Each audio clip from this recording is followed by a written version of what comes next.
আসসালামু আলাইকুম প্রিয় দর্শক, আপনাদের সবাইকে শুভেচ্ছা সহ আমন্ত্রণ জানাচ্ছি বাংলাভিউ সংবাদে। সাথে আছি আমি সুহাগ জাদু। প্রথমেই শিরোনাম।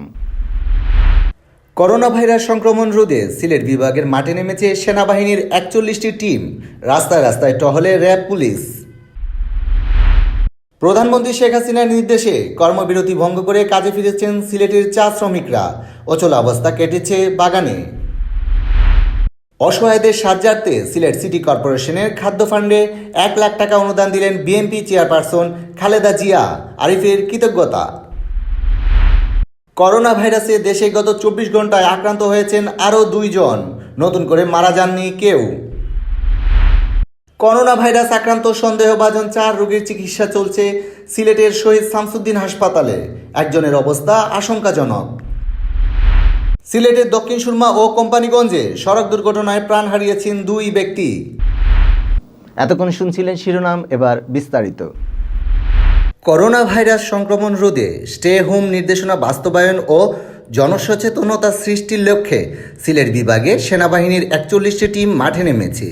এর আগে মাঠে ২০টি টিম কাজ করলেও বৃহস্পতিবার থেকে তা বাড়িয়ে দ্বিগুণ করা হয়েছে। সকাল থেকে সেনাবাহিনীর সদস্যরা সিলেট বিভাগের ৪০টি উপজেলায় টহল শুরু করে। তারা বিনা প্রয়োজনে রাস্তায় বের হওয়া লোকজনকে বাসায় ফিরিয়ে দেয়। অতি প্রয়োজন ছাড়া বাসাবাড়ি থেকে বের না হতে সেনা সদস্যরা মাইকিং করেন। সেনা সদস্যরা বিভিন্ন স্থানে প্রবাসীদের বাড়িতে গিয়ে তারা হোম কোয়ারেন্টাইনে আছেন কিনা তা পর্যবেক্ষণ করেন। করোনা ভাইরাস সংক্রমণ সম্পর্কে তারা জনসচেতনতা সৃষ্টির লক্ষ্যে লিফলেট ও মাস্ক বিতরণ, স্যানিটাইজার দিয়ে হাত ধোয়ানো, রাস্তায় জীবাণুনাশক ছেটানো ও ব্যবসা প্রতিষ্ঠানের সামনে সামাজিক দূরত্বের চিহ্ন এঁকে দেন। বৃহস্পতিবার সারাদিন সেনাবাহিনীর ১৩টি টিম সিলেটে, ১০টি টিম মৌলভীবাজারে এবং সুনামগঞ্জ ও হবিগঞ্জে ৯টি করে টিম দায়িত্ব পালন করে। এদিকে বৃহস্পতিবার র্যাব ও পুলিশ সিলেট নগরীতে সচেতনতামূলক কর্মকাণ্ড চালিয়েছে।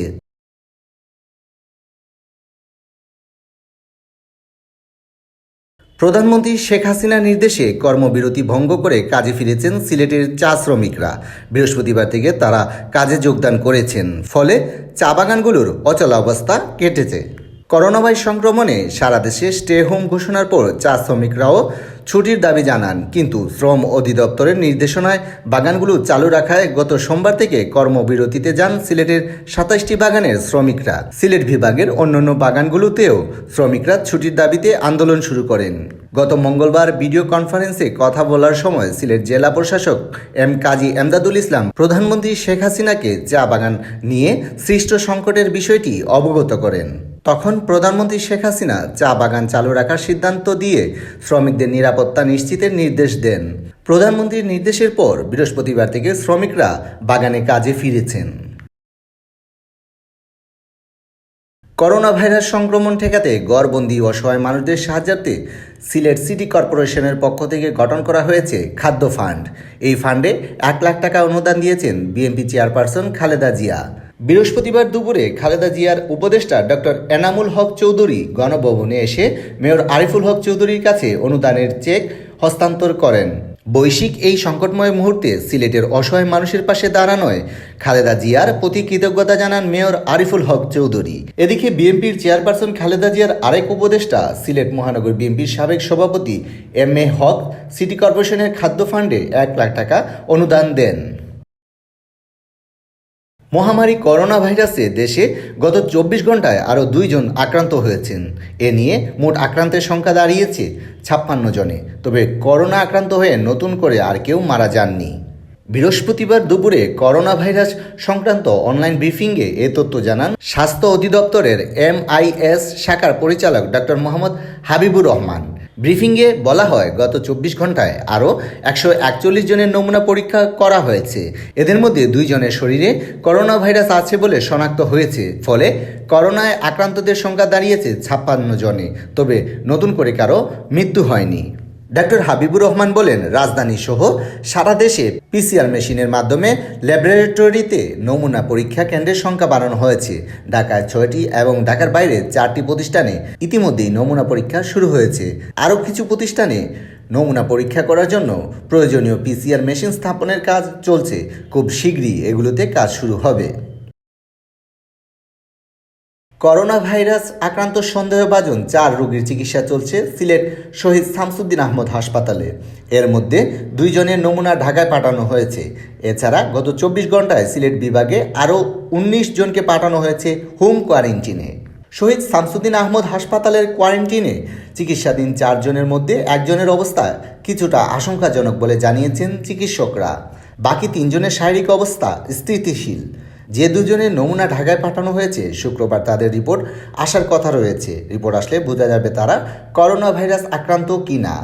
এদিকে গত 24 ঘন্টায় সিলেট বিভাগের আরও 19 জনকে হোম কোয়ারেন্টিনে পাঠানো হয়েছে। এদের মধ্যে সুনামগঞ্জের 7 জন ও মৌলভীবাজারের 12 জন রয়েছেন। আর একই সময়ে হোম কোয়ারেন্টিন থেকে ছাড়পত্র দেওয়া হয়েছে 190 জনকে। সিলেটে সড়ক দুর্ঘটনায় প্রাণ হারিয়েছেন 2 ব্যক্তি। এর মধ্যে একজন ত্রাণ আনতে যাওয়ার সময় মোটরসাইকেলের ধাক্কায় মারা যান, অপরজন প্রাণ হারান ট্রাক ও সিএনজি অটোরিকশার সংঘর্ষে। বৃহস্পতিবার বিকেলে দক্ষিণ সুরমার আলমপুর গুটাটি করে ত্রাণ আনতে বাইসাইকেলে চালিয়ে যাচ্ছিলেন মধুবাবু সিংহ। এ সময় বেপরোয়া মোটরসাইকেল তাকে ধাক্কা দিলে গুরুতর আহত হন তিনি। আশঙ্কাজনক অবস্থায় তাকে ওসমানী মেডিকেল কলেজ হাসপাতালে নেওয়া হলে কর্তব্যরত চিকিৎসক তাকে মৃত ঘোষণা করেন। মধুবাবু সিংহ হবিগঞ্জের চুনারুঘাট উপজেলার ছয়শ্রী গ্রামের মৃত হাঙ্কু সিংহের ছেলে। তিনি দক্ষিণ সুরমার আলমপুরের একটি বাড়িতে ভাড়া থাকতেন। এদিকে বৃহস্পতিবার বেলা 2টার দিকে সিলেট কোম্পানিগঞ্জ মহাসড়কের পিয়াঙ্গুল কলিমুল্লাহ উচ্চ বিদ্যালয়ের সামনে পাথরবাহী ট্রাকের সাথে সিএনজি অটোরিকশার সংঘর্ষ হয়। এতে কামরুল ইসলাম নামের এক যুবকের মৃত্যু হয়। কামরুল কোম্পানিগঞ্জের বিজয় পারুয়া গ্রামের কুরবান আলীর ছেলে। এতক্ষণ শুনছিলেন বাংলাভিউ সংবাদ। এরপর প্রচারিত হবে সিলেটের আঞ্চলিক ভাষায় সংবাদ। দেখার আমন্ত্রণ রইল। সাথে থাকার জন্য ধন্যবাদ।